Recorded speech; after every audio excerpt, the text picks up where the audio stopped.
नाम में आप सबों को जय मसीह की। परमेश्वर पिता का धन्यवाद हो। आज हम फिर प्रकाशित वाक्य के अंत के दिनों की चीज़ों को देखते हुए अंत के बारे में बातचीत कर रहे हैं। मेरे प्रियो, प्रभु यीशु ने भी जब जा रहे थे ये बताया, जाने से पहले, अपनी मौत से पहले, जिंदा होने से पहले कि क्या क्या होगा। और फिर उन्होंने चेलों से कहा जब वो आसमान पर उठाए जा रहे थे कि जिस रीति से तुमने मुझे जाते देखा मैं उसी रीति से वापस आऊँगा। और बाइबल ये बताती वो फिर अब बादलों में आने वाले हैं। लेकिन बाइबल ये भी बता रही है कि उससे पहले क्या क्या हो जाएगा। और हम आपको ले चलते हैं आज प्रकाशित वाक्य के 11वें बाब की 7वीं आयत में। जब वे अपनी गवाही दे चुकेंगे, दो गवाहों का वर्णन है पहले 11वें बाब की पहली आयत में। और मैंने पहले ही बता दिया कि इन दोनों गवाहों का चूंकि नाम नहीं है, ये इमेजिनेशन किया जाता है कि मूसा और एलिया ये हो सकते हैं। कुछ लोगों की सोच है ये एलिया और हनोक हो सकते हैं। खैर, परमेश्वर ने नाम नहीं दिया, हम सोच सकते हैं। लेकिन मेरे प्रियो, यहाँ 7वीं आयत में लिखा है जब वे अपनी गवाही दे चुकेंगे। गवाही में और भविष्यवाणी में फ़र्क होता है। गवाही आदमी वो देता है जो टेस्टमनी होती है, यानी जो गुजर गया हमारे संग। और भविष्यवाणी वो होती है जो आने वाले समय के लिए है। अब बाइबल के हिसाब से जब हम परमेश्वर के चरणों में बैठते हैं तो यहाँ लिखा है कि ये दोनों गवाह क्या कह रहे हैं, जब वे अपनी गवाही दे चुकेंगे तो वो पशु जो अथाह कुंड में से निकलेगा उनसे लड़कर उन्हें जीत लेगा। अथाह कुंड से एक पशु निकलेगा, बाइबल में बताया गया। वो एक अजीब सा फिगर है, लेकिन बाइबल ये भी क्लियर कर देती है कि ये कोई सरदूत है, डिस्ट्रक्शन, बर्बादी करने वाला सरदूत। और इसके पास काफ़ी पावर भी है, क्योंकि वचन यहाँ बता रहा है जब ये गवाही दे चुकेंगे तो लिखा हुआ है कि वो पशु जो अथाह कुंड में से निकलेगा उनसे लड़कर उन्हें जीतेगा, यानी उनसे लड़ेगा भी। अब यहाँ पे जो लड़ाई होगी वो मुझको ऐसा लगता है शारीरिक नहीं है, क्योंकि ये एंजल है, एंजल के बॉडी नहीं होती है। और ये दोनों गवाह जो ऊपर आए हैं इनके फिजिक है, तो ये आत्मिक लड़ाई का वर्णन है यहाँ। और एक अजीब सी लड़ाई कि ये दोनों गवाह चूंकि मरे नहीं थे पृथ्वी पर, अब ये जब दोबारा आएंगे तो इन्हें मरना भी है, क्योंकि बाइबल कहती है जो इंसान पैदा हुआ उसके लिए मरना अवश्य है। गवाही और भविष्यवाणी के लिए हम जब बात कर रहे हैं तो हम आपको ज़रा 11वें बाब की 3री आयत में ले चलते हैं। देखिए वहाँ प्रभु यीशु ने क्या बताया। प्रभु यीशु ने कहा मैं अपने 2 गवाहों को ये अधिकार दूंगा। उनके पास ये अधिकार था नहीं।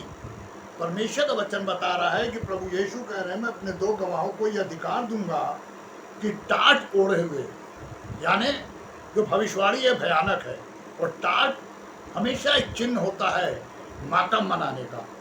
और यहाँ पे यही चीज़ जाहिर हो रही है कि वो टाट ओढ़े हुए 1260 दिन तक भविष्यवाणी करें, यानी कंटिन्यू 3.5 साल तक वो भविष्यवाणी करेंगे। मेरे प्रियो, बहुत टाइम होता है 3.5 साल। हम सब कुछ नहीं जानते कितने दिन में क्या हो जाता है, पर हम एक बात विश्वास से जानते हैं कि परमेश्वर के यहाँ एक दिन 1000 साल के बराबर है और 1000 साल एक दिन के बराबर है। यह बाइबल में हमको सिखाया गया है। तो यहाँ चलते हैं 7वीं आयत में। और परमेश्वर ने उन्हें यह आज्ञा दी और एक और भी उनके पास पार, वो क्या है कि वो पानी के सारे साधन बंद कर देंगे। मेरे प्रियो, ये सारी चीज़ें इंसान को बर्बाद करने के लिए है। और लिखा हुआ है तब वो पशु जो था कुंड से निकलेगा उनसे लड़कर उन्हें जीत लेगा। अब ये भी परमिशन परमेश्वर की ओर से है, वरना वो जीत नहीं सकता। जब तक परमेश्वर कोई आज्ञा नहीं देते हैं कोई कुछ नहीं कर सकता। अय्यूब की अगर आपने पुस्तक पढ़ी होगी तो अय्यूब ने परमेश्वर से क्या कहा था, तूने अय्यूब के चारों ओर बाड़ा बांध रखा, हटा के देख मैं अय्यूब के संग क्या करता हूँ।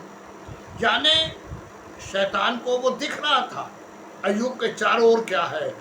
और मेरे प्रियो, परमेश्वर का क्या वायदा है, भजन संहिता 37 पढ़ेंगे, लिखा हुआ है 34 में भी कि वो अपने दूतों के, अपने लोगों के चारों ओर दूतों का पहरा लगा देता है। एलीशा के टाइम में क्या हुआ कि जब आराम के राजा ने सेना भेजी तो क्या देखा कि उस सेना देखा चारों ओर अग्नि में रथों से पहाड़ भरा हुआ था। परमेश्वर हमारी सुरक्षा करते हैं, करेंगे, ये उनका वायदा है। लेकिन अगर हम किसी परेशानी में आ रहे हैं तो हमको ये सोच कर चलना है ये परमेश्वर की परमिशन से है। यहाँ पर जिस पशु का वर्णन है, एक्चुअली वो पशु नहीं है मेरे प्रियो, ये एक स्वर्गदूत है, लेकिन इसका व्यवहार स्वर्गदूत या मनुष्यों की तरह नहीं है, इसलिए उसे पशु कहा जा रहा है। कि वो दूत के रूप में तो है, लेकिन भयंकरता ओढ़े हुए है, यानी पशु के सरीखा है। पशु बुद्धि से काम नहीं करता है मेरे प्रियो। यहाँ पे वर्णन इसीलिए लिखा है कि ये एक नरक का दूत है जो सारे एक्शन कैसे करता है, पशु की तरह। और बाइबल ये बता रही है कि ये दोनों गवाहों पर को मार डालेगा, यानी उसे ये भी ताकत दे दी गई और परमेश्वर के लोगों को छू नहीं सकता। और यहाँ क्या है, 9वें बाब की जब दूसरी आयत में देखेंगे तो वहाँ लिखा था एक पशु को निकलते देखा। ये एक भयानक का दूत है और वचन ये बता रहा है कि गवाहों के पास जो ताकत है वो पशु के सामने नहीं चली और वो हार गए और खत्म हो गए। और इसीलिए क्या लिखा है कि उन्हें भी परमेश्वर की उस योजना में रहना पड़ा जो परमेश्वर ने मनुष्यों के लिए रखी है, क्योंकि बाइबल कहती है जो भी स्त्री से पैदा हुआ उसके लिए मरना अवश्य है। तो मेरे प्रियो, परमेश्वर के वचन में जो भी बातें लिखी गई हैं वो पूरी हो रही हैं, होंगी, ये परमेश्वर का वायदा है। यीशु मसीह ने यही तो कहा था कि आकाश और पृथ्वी टल सकते हैं, यानी हम आप सोचे, अगर इमेजिन करें, आकाश और पृथ्वी का टलना आसान चीज़ नहीं है। आकाश और पृथ्वी तो टल सकते हैं, पर वचन में लिखा हुआ एक बिंदु, यानी हाँ के ऊपर जो एक पॉइंट लगा है या हाँ के आगे एक लकीर खींची है, वो नहीं हट सकती है, वो नहीं टलेगी, पूरी हो के रहेगी। और यही बाइबल बताना चाहती है। यहाँ जब हम आते हैं इसकी 7वीं आयत में तो लिखा है कि लड़कर उन्हें जीत लेगा, उन्हें मार डालेगा। अब ये दोनों मर गए। परमेश्वर के वचन के अनुसार ये परमेश्वर ने उनके अंदर से लाइफ निकाल ली, क्योंकि आगे हम देखेंगे कि परमेश्वर ने फिर क्या एक्शन लिया है। अब हम चलते हैं 8वीं आयत में। तो 8वीं आयत जो इसकी है वो क्या बता रही है, उनके शव उस बड़े नगर के चौक में पड़े रहेंगे। तो गवाहों के शव के लिए लिखा हुआ 8वीं आयत में उस बड़े नगर के चौक में पड़े रहेंगे। पड़े हुए नहीं लिखा, पड़े रहेंगे कंटिन्यूअस टेंस में है। तो बाइबल ये बता रही है उस बड़े नगर के चौक। चौक का मतलब होता है वो स्थान जहाँ पर कई सड़कें आकर मिलती हैं। और वचन यहाँ बता रहा है कि बड़े नगर का चौक, बड़ा नगर। मेरे प्रियो, ये एरिया के हिसाब से बड़ा नहीं है, नीचे इसको डिफाइन किया है, इसको समझाया गया है आगे। बड़ा नगर कहा गया है यरूशलेम को, और वो यरूशलेम इसलिए बड़ा कहलाता है कि परमेश्वर ने अपने भवन को बनाने के लिए उस स्थान को चुना। और एक सबसे बड़ी बात जानते हैं क्या है, वो ये है कि ये वही जगह है जहां अब्राहम अपने बेटे को बलिदान करने ले गए थे। और वही जगह पर सुलेमान ने परमेश्वर का भवन बनाया जो यीशु मसीह के टाइम में खत्म हो चुका था, फिर हेरोदेस के द्वारा बनाया गया। स्थान वही है और आज वो फिर खंडर है। मेरे प्रियो, ये यरूशलेम के बीच में चौराहे पर उनकी बॉडी पड़ी है। अब पड़ी इसलिए है क्योंकि परमेश्वर ये चाहते हैं कि उनको सब लोग देखें, उनकी बॉडीज को। और लिखा हुआ है 8वीं आयत में, चौक में पड़े रहेंगे जो आत्मिक रूप से सदोम और मिस्र कहलाता है। आत्मिक रूप से, शारीरिक नहीं। यानी यहाँ दो डेफिनेशन है। पहली सदोम, अमोरा का जिक्र नहीं है, सदोम का जिक्र है। वजह यह था कि सदोम के अंडर में अमोरा का एरिया था। तो बाइबल ये बताती है कि सदोम और मिस्र ये दोनों अलग अलग हैं आत्मिक रूप से। अब आत्मिक रूप से कैसे? सदोम में परमेश्वर ने जब वहाँ होमोसेक्स डेवलप हुआ तो परमेश्वर ने महामारी भेजी, और मिस्र में जब इसराइली सताए गए तो फिर परमेश्वर ने महामारी भेजी। तो ये आत्मिक रूप से सदोम और अमोरा कहलाएंगे, यानी जहाँ पर परमेश्वर का कोप भड़केगा।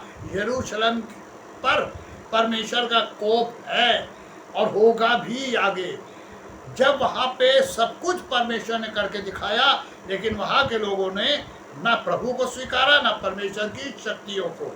तो इसे आत्मिक रूप यानी स्पिरिचुअल वे में परमेश्वर की निगाह में यह सदोम और मिस्र कहलाया। नगर के लिए एक और चीज साबित करती है कि ये यरूशलेम है, क्योंकि इसकी आगे की आयत में क्या लिखा हुआ है, जहां उनका प्रभु भी क्रूस पर चढ़ाया गया था। सदोम, मिस्र और आगे प्रभु क्रूस पर चढ़ाया गया था। मेरे प्रियो, चूंकि यूहन्ना दर्शन देख रहे हैं आगे का, और यीशु मसीह क्रूस पर से उतरकर जीवित होकर स्वर्ग में है, तो यहाँ पे था इसीलिए कहा गया, ये बताने के लिए कि अब भविष्य की बातों को हम लोग गौर करके देख रहे हैं। अब यहाँ पे एक चीज़ बिल्कुल क्लियर हो गई कि ये यरूशलेम ही है और उसे बड़ा नगर कहा गया है। 8वीं आयत 7वीं के कंटिन्यूएशन में इसलिए रखी गई, परमेश्वर ने उसको इसलिए रखवाया कि हर वो शारीरिक और आत्मिक इंसान ये समझ ले कि दोनों पहलू इंसान के लिए रखे गए हैं। अगर वो सदोम में रह रहा है, मिस्र की तरह रह रहा है, तो उसके लिए बर्बादी है, और अगर निकला है तो मौत आएगी, और मौत के बाद आगे जो वर्णन है वो हर एक विश्वासी को जाहिर करता है, बताता है कि उसके लिए अब आगे क्या होगा। अब यहाँ पर यरूशलेम में हमारे प्रभु सलीब पर चढ़े, वहीं उनको दफनाया गया, वहीं वो जिंदा हो गए और वहीं से वो स्वर्ग चले गए। तो यरूशलेम एक इम्पॉर्टेंट जगह है। लेकिन अब हम आगे चलते हैं, और जब वचन के और आगे जाएंगे तो पशु जिसके बारे में यहाँ पहले बताया गया, अब हम पढ़ेंगे तो इसको डिफरेंट वे में यूहन्ना ने अलग अलग भयानक रूप के पशुओं को देखा हुआ आगे। मेरे प्रियो, पूरा प्रकाशित वाक्य जो वर्णन करता है वो पशुओं के प्रति बताता है और उनकी भयंकरता को बताता है। तो यहाँ परमेश्वर ने उन डिस्ट्रक्टिव यानी बर्बाद करने वाले स्वर्गदूतों को पशु के रूप में यूहन्ना को दिखाया। तो इसीलिए यहाँ ये पशुओं का वर्णन खत्म होता है। 2 गवाह मर गए, उनकी बॉडी पड़ी है। अब 9वीं आयत कुछ और बताने जा रही है, जिससे परमेश्वर के वचन से हम सीख सकते हैं। और वचन में लिखा है, सब लोगों और कुलों, भाषाओं और जातियों के लोग उनके शवों को 3.5 दिन तक देखते रहेंगे। उस नगर में 4 चीजें पाई जाती हैं, यानी 4 तरह के लोग पाए जाते हैं। 9वीं आयत इसको बिल्कुल क्लियर बता रही है। वहाँ लिखा है, सब लोगों और कुलों और भाषाओं और जातियों के लोग, यानी 4 तरह के वहाँ पे मनुष्य हैं। सब लोग हैं, उनमें जाति भी है, कुल भी है, भाषाएं भी हैं। इस टाइप के लोग वहाँ पे हैं। और उस नगर में ये सारे हर तरह का इंसान उनके शवों को देख रहा है।